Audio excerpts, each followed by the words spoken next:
Hello friends, इस video में आपको कराने वाली हूँ संस्कृत भाषा में महत्तम चैप्टर का हिंदी अनुवाद, जो कि क्लास 12 के लिए बहुत ज़्यादा इंपॉर्टेंट है। ये चैप्टर इतना इंपॉर्टेंट है, कोई भी पेपर कोड आएगा आपको बोर्ड एग्जाम में, यहाँ से डेफिनेटली एक व्याख्या मिलेगी जो कि आपको 7 मार्क्स दे के जाएगी। चैप्टर के मैं आपको क्वेश्चन आंसर भी मेन बताऊंगी, जो कि आर्ट साइड के बच्चों के लिए इंपॉर्टेंट है। ठीक है, साइंस साइड के बच्चों को क्या करना होता है, केवल हिंदी अनुवाद लिखना होता है। लेकिन जो आर्ट साइड के बच्चे होते हैं उनको क्वेश्चन आंसर भी लिखने होते हैं, तो वो भी आपको कराऊंगी। ठीक है, तो आर्ट साइड के हो आप चाहे साइंस साइड के हो, दोनों के लिए इक्वली इंपॉर्टेंट है। हिंदी अनुवाद तो दोनों में ही आता है। ठीक है, यहाँ से डेफिनेटली आपको बोर्ड एग्जाम में व्याख्या मिलेगी। 7 मार्क्स में आपको मिलती है। 2 मार्क्स का आपको संदर्भ लिखना होता है, 5 मार्क्स में आपको हिंदी में अनुवाद करना होता है, तो 7 मार्क्स मिलते हैं। ठीक है, तो मेन जो इसके गद्यांश है वो मैं आपको करवा देती हूँ। यहाँ से डेफिनेटली आपको बोर्ड एग्जाम में मिल जाएगा। ठीक है, तो चलिए देख लेते हैं। हिंदी वो सब्जेक्ट है जो आपकी परसेंट को इंक्रीज करेगा। डिक्टो क्वेश्चन मैच होते हैं, सेम टू सेम आपको मिल जाते हैं सेम। इंग्लिश में भी आप कंफ्यूज होगे क्या पूछा गया है, क्वेश्चन को घुमा दिया जाता है फिजिक्स में, केमिस्ट्री में, बट हिंदी में क्या है, सेम टू सेम क्वेश्चन आता है, इजीली आप कर लेंगे। तो हिंदी को आप बिल्कुल भी लाइटली नहीं लेंगे। 100 आउट ऑफ 100 आपको लाने के लिए अच्छे से सभी क्वेश्चन पे फोकस करना पड़ेगा। ठीक है, अच्छे से आपको सभी सिलेबस के अकॉर्डिंग टॉपिक तैयार करने पड़ेंगे। तो एक तो ये पैसेज बहुत इंपॉर्टेंट है, जानोगे कैसे इसमें संस्कृत भाषा, ये कहीं ना कहीं आपको मिल जाएगा, तो इसलिए आप पहचान लोगे कि चैप्टर कौन सा संस्कृत भाषा है, महत्तम वाला है। ठीक है, और ये प्री बोर्ड में हाफ ईयरली में भी question, pre board half yearly में भी ये पैसेज आया हुआ है।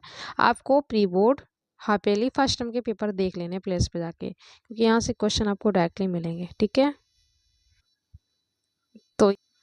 तो यहाँ तक का मैं आपको करवा रही हूँ। ठीक है, और ये पैसेज देखो कितना इंपॉर्टेंट है, कितनी बार पूछा गया, 7, 10, 12, 13, 15, 17, 19, 22, 23। ठीक है, आपको ये फिर से रिपीट मिलेगा। सबसे पहले आप संदर्भ क्या लिखेंगे, प्रस्तुत गद्यांश हमारी पाठ्य पुस्तक संस्कृत दिग्दर्शिका के संस्कृत भाषा में महत्तम नामक पाठ से लिया गया है। 2 मार्क्स आपको इसके मिलेंगे। ठीक है, आपको अलग से बोर्ड एग्जाम में हाईलाइट करना है, चैप्टर नेम अलग से हाईलाइट करोगे। ठीक है, इससे इंप्रेशन अच्छा पड़ता है। इनमें लाइंस होती है, आपको अलग से हाईलाइट करनी है ना, जिससे आपको बोर्ड एग्जाम में फुल मार्क्स मिले। अगर आपको संस्कृत नहीं आती तो आपको बिल्कुल भी घबराना नहीं है, क्योंकि मैं आपको एक एक लाइंस का अच्छे से मीन्स बताऊंगी। यह भारत देश धन्य है जहाँ जनमानस को पावनी मतलब पवित्र करने वाली, भव्य मतलब सुंदर भावों को उत्पन्न करने वाली, शब्दों के समूह को, प्रसवनी मतलब जन्म देने वाली, सुर भारती मतलब देववाड़ी, समूल्य सती का मतलब है सुशोभित है। क्लियर, यह भारत देश धन्य है जहाँ जनमानस को पवित्र करने वाली, सुंदर भावों को उत्पन्न करने वाली, शब्दों के समूह को जन्म देने वाली, देववाड़ी सुशोभित है। ओके, यहाँ से यहाँ तक क्लियर हो गया ना। 1-2 बार आप देखेंगे रिपीट करके तो आपको इजीली आ जाएगा। ओके, अब आगे का देख लेते हैं। विद्यमान वर्तमान। ठीक है, वर्तमान में संपूर्ण साहित्यों में अष्ट मतलब इसका, साहित्य सर्वश्रेष्ठ, चा मतलब और, सुसंपन्न है। ओके, कितना सिंपल है। विद्यमान मतलब वर्तमान में है, इसका मतलब आप क्या लिखेंगे, वर्तमान में संपूर्ण साहित्यों में इसका साहित्य सर्वश्रेष्ठ, चा मतलब और, सुसंपन्न वर्तते मतलब है। क्लियर, अब आगे का देख लेते हैं। यमेव यही भाषा संस्कृत के नाम से लोक मतलब संसार में प्रसिद्ध, अस्ति मतलब है ना। सिंपल, यही भाषा संस्कृत के नाम से, नाम ना प्यारा ना, तो संस्कृत के नाम से, लोक मतलब संसार में, प्रथिता मतलब होता है प्रसिद्ध, अस्ति मतलब है, प्रथिता मतलब प्रसिद्ध, अस्ति मतलब है। हो गया ना, तो यही भाषा संस्कृत के नाम से संसार में प्रसिद्ध है। अच्छे से मैं आपको 3-3 बार रिपीट कर रही हूँ, जिससे आपको क्लियर समझ में आ जाए। वीडियो भले ही लॉन्ग हो जाए, बट ये चैप्टर आपको अच्छे से क्लियर हो जाएगा। ओके, तो आपको पैसेज देख के घबराना नहीं है, एक एक लाइन्स आपको अच्छे से बता रही हूँ, जिससे आप इजीली कर लेंगे। यहाँ पे मिस प्रिंट है, आप लिख लीजिएगा, आपको बुक में इजीली मिल जाएगा, लिखा हुआ होगा। ठीक है, अस्माकम रामायण के बाद एक लाइन और है, महाभारत आदि ऐतिहासिक ग्रंथ चतवारो, तब वेद आएगा, तो इसकी हिंदी क्या होगी, हमारे रामायण, महाभारत आदि ऐतिहासिक ग्रंथ, चतवारो मतलब चारों वेद, सर्व मतलब सभी उपनिषद, अष्टादश 18 पुराण, चा मतलब और अन्य महाकाव्य नाटक आदि इसी भाषा में, इसी मतलब संस्कृत भाषा में, ठीक है, लिखे हुए, संति मतलब है, अस्थि मतलब भी है होता है, संति मतलब भी है होता है, ध्यान रखना। ओके, समझ। भाषा तत्व विदव का मतलब होता है भाषा वैज्ञानिक। मान्यते मतलब मानते हैं, क्या मानते हैं कि यही भाषा सभी आर्य भाषाओं की जननी है, यानी माता है। कौन मानता है? भाषा वैज्ञानिक मानते हैं। ओके, भाषा वैज्ञानिक मानते हैं कि यही भाषा सभी आर्य भाषाओं की जननी है। ओके, ये हो गया क्लियर। लिखोगे आप, संस्कृत का गौरव, अनेक प्रकार के ज्ञान का आश्रय होना, ठीक है, और चा मतलब और उसकी व्यापकता, किसकी? संस्कृत के व्याकरण की, किसी की दृष्टि से छिपा नहीं है, ठीक है, इतना व्यापक है संस्कृत का व्याकरण, तो किसी की दृष्टि से ये छिपा नहीं है, मतलब ओझल नहीं है, ठीक है। संस्कृत का गौरव, अनेक प्रकार के ज्ञान से आश्रय होना, और इसकी व्यापकता, किसी की दृष्टि से छिपा नहीं है, ठीक है। अब आप क्या लिखेंगे? संस्कृत के, जो श्या वर्ड लगा होता है इसका मतलब होता है का की के, ठीक है। संस्कृत के गौरव को, संस्कृत के गौरव को ध्यान में रखते हुए आचार्य प्रवर दंडी ने ठीक ही कहा है, ठीक है। संस्कृत के गौरव को ध्यान में रखते हुए आचार्य प्रवर दंडी ने ठीक ही कहा है। ये नाम लिखा हुआ है, आपको देखकर याद आ जाएगा। क्या लिखोगे आप? संस्कृत के गौरव को दृष्टि में रखकर, ठीक है, संस्कृत के गौरव को दृष्टि में रखकर आचार्य प्रवर दंडी ने ठीक ही कहा है। क्या कहा है वो देख लो। संस्कृत को महर्षियों ने क्या बोला है? ईश्वरीय वाणी कहा है या देववाणी कहा है, ठीक है। तो आचार्य प्रवर दंडी ने क्या बोला है? संस्कृत को महर्षियों ने ईश्वरीय वाणी कहा है, ठीक है, क्लियर। अब ये स्टैंजा पूरा हो जाता है कंप्लीट, कुछ भी नहीं है। आप एक लाइन का फिर से रिवाइज करना, आपको ये पूरा पैसेज आ जाएगा।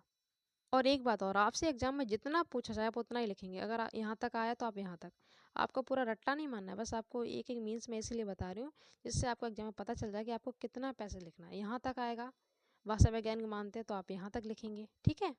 मैंने आपको पूरा बता दिया, जितना एग्जाम में आएगा आप उतना ही हिंदी अनुवाद करेंगे, समझ गए। तो मैंने पूरा करवा दिया है। अगर यहाँ तक आता तो आप इतना लिखेंगे, ठीक है, प्रसिद्ध है। इसीलिए मैं आपको एक एक लाइन का मीन्स बता रही हूँ, जितना पूछा जाए उतना। यहाँ तक आएगा तो आप इतना देंगे, यहाँ तक आएगा तो इतना देंगे, क्लियर, समझ गए। अब देख लेते हैं सेकंड, संस्कृत से साहित्य।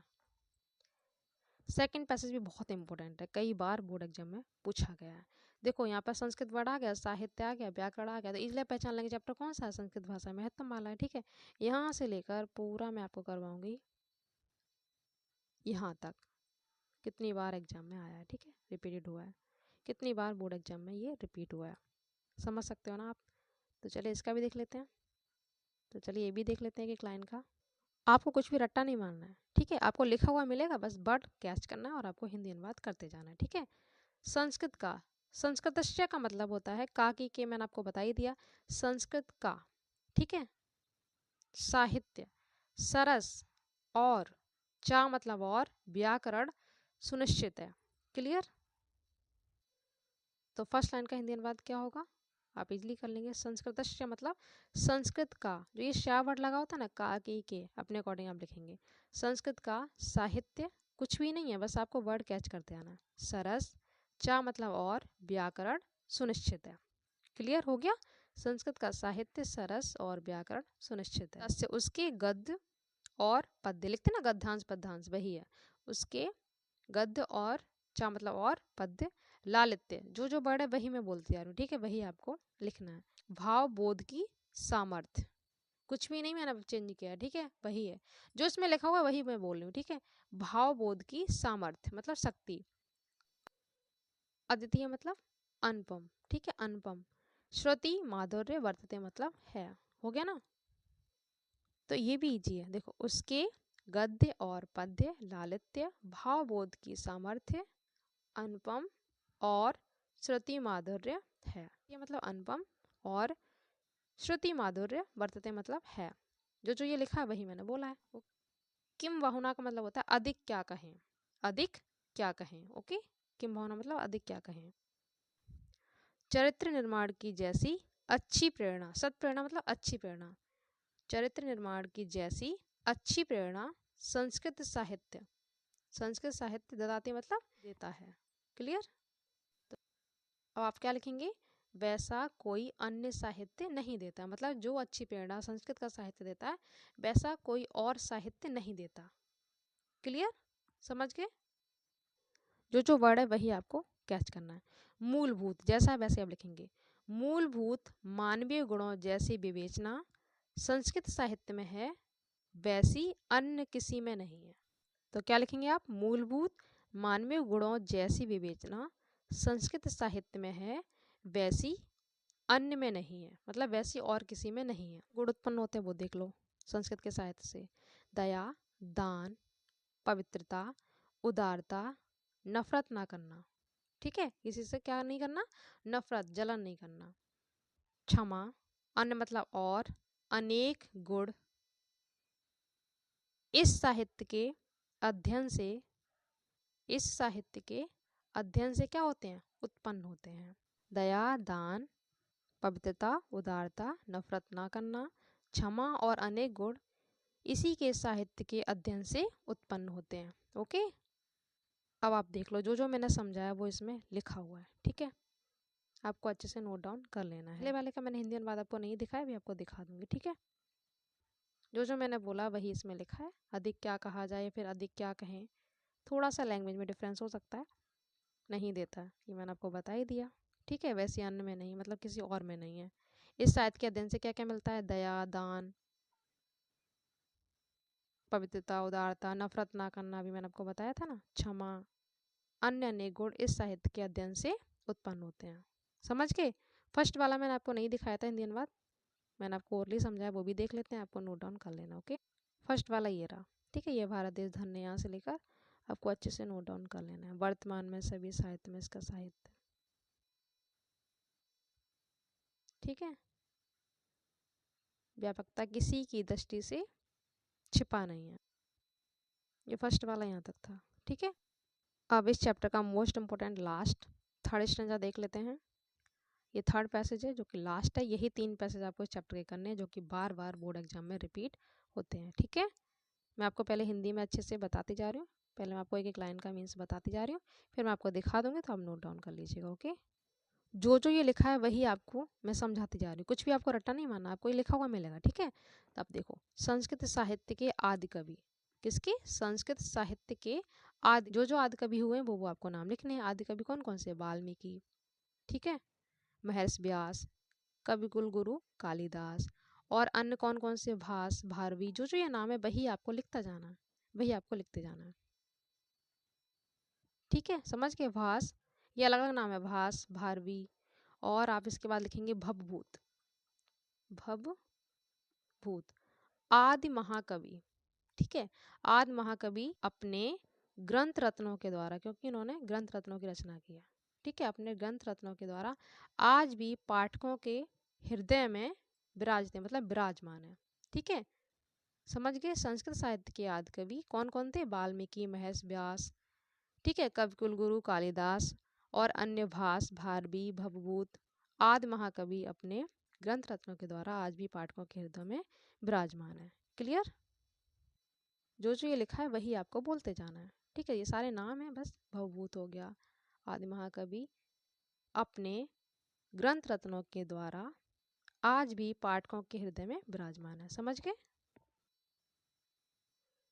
आगे का देख लेते हैं। यम भाषा, यह भाषा, यम भाषा मतलब यह भाषा हमारे मातृ सम, मतलब माता के समान सम्माननीय, चा मतलब और, वंदनीय है। समझ गए, यह भाषा हमारे माता के समान सम्माननीय और वंदनीय है। क्लियर। या तो क्योंकि, क्योंकि के बाद आप क्या लिखेंगे, भारत माता की स्वतंत्रता, गौरव, अखंडता, जो है वही आपको बोलना है। ठीक है, और सांस्कृतिक एकता, ठीक है, के द्वारा ही सुरक्षित हो सकती है। समझ गए, ये डाउट के लिए लगाया गया, शक्यंते मतलब हो सकती है। तो यह भाषा हमारी माता के समान सम्माननीय और वंदनीय है। क्यों, क्योंकि भारत माता की स्वतंत्रता, गौरव, अखंडता, ठीक है, सांस्कृतिक एकता, संस्कृत के द्वारा ही सुरक्षित हो सकती है, इसलिए माता के समान सम्मानीय और वंदनीय है। समझ गए? फिर क्या लिखेंगे? यह संस्कृत भाषा सभी भाषाओं में प्राचीन और कैसी है? श्रेष्ठ है। यह संस्कृत भाषा सभी भाषाओं में प्राचीन और श्रेष्ठ है। सिंपल है, कर लेंगे। लास्ट में आप क्या लिखेंगे? इसलिए ठीक कहा गया है। देववाड़ी, देववाड़ी बोल दो या फिर संस्कृत बोल दो, बात एक ही है। देववाड़ी सभी भाषाओं में मुख्य, मधुर और दिव्य है। समझ गए? इसलिए ठीक कहा गया है कि संस्कृत यानी देववाड़ी सभी भाषाओं में मुख्य, मधुर और दिव्य है। क्लियर? कितनी बार ये पूछा गया है।